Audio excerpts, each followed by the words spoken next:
Good morning, everyone. Welcome back. My name is John Moffat. This is the Leadership Television 1 channel, and this is the beginning program of a series of segments entitled The Art of Leadership. If you're going to be a leader, there are a few things to keep in mind if you want to undertake that job successfully. Successful leaders, separated from those who are less successful, are people who have the capability of setting a multisensory vision for the followers they want to join them on the journey. It would seem to me that to set that picture, you set images of things people can see, you create images of people can hear, you create a sensory experience of things they might smell and touch and taste, and certainly appeal to their heart in terms of happiness and peace and serenity and a feeling of accomplishment. Once you've been able to establish that kind of a vision or a picture of what things are going to be like for the benefit of everybody down the road, avoiding the consequences by hard work and collaboration, you're then in a position to invite other people to take action, to join you on this journey. And the technique in doing that is that you invite people on the train with your vision, and then you stay on the train with them as it travels down that track, helping them with steering it and helping them with shifting gears as you go from the peaks, the plateaus, the valleys, and back to the plateaus and peaks again. During that left and right and up and down journey, there's a number of things that you can do, and one of the most important is you show the folks that are following you that you're going to stick around for that journey.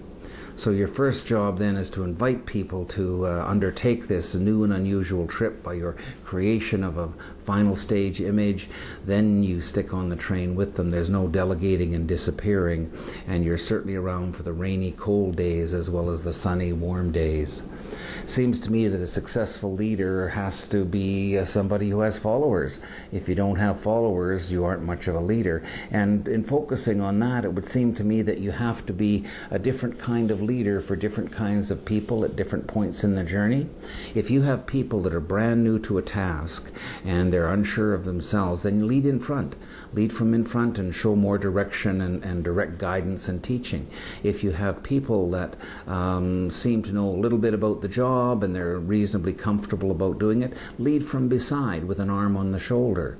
If you have somebody for a particular task that is experienced in that kind of a task and they feel good about their ability to accomplish it, then your job might be more of leading from behind and asking them what resources they might need to happily and successfully reach the end point that you've drawn for them, to again enjoy the benefits and avoid the consequences. There are a few basic skills that will help any leader with this, and those are basic skills you can use at home or in your community, with a sports team, at church, as well as at your business office. One of them is that you set up yourself a positive emotional bank account with those that are around you. That means you develop in them a positive feeling about yourself, so that when those cold, rainy, snowy days come, they're going to stick with you rather than bailing out the side of one of those train cars. The next thing you can do is learn the art of leadership by guiding others as opposed to direct commanding, regardless of what they think or feel about a particular situation.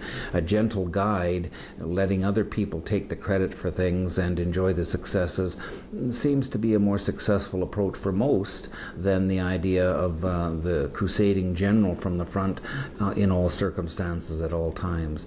And finally, it's important to develop a list of basic interpersonal arts that soften the way that you work with the people around you. There's a saying, it's a myth in this business, well, they're big boys and big girls now, they will tell them how to do things and they don't need a pat on the back. Well, let me tell you that in every single one of us, there is in fact a little child who feels at times like it's a rainy day and the whole world is wiping their muddy boots off on them. So at times you have to speak to that child. So at times as a leader, you're going to deal with another person's brain, another time you're going to deal with another person's body, another time you're going to certainly deal with their spirit, their feelings about things, their heart. All of those put together are what this series is about. It's called The Art of Leadership, and I hope you'll enjoy the next few series in the program. Thank you for joining me today. My name is John Moffat. I'll see you again soon.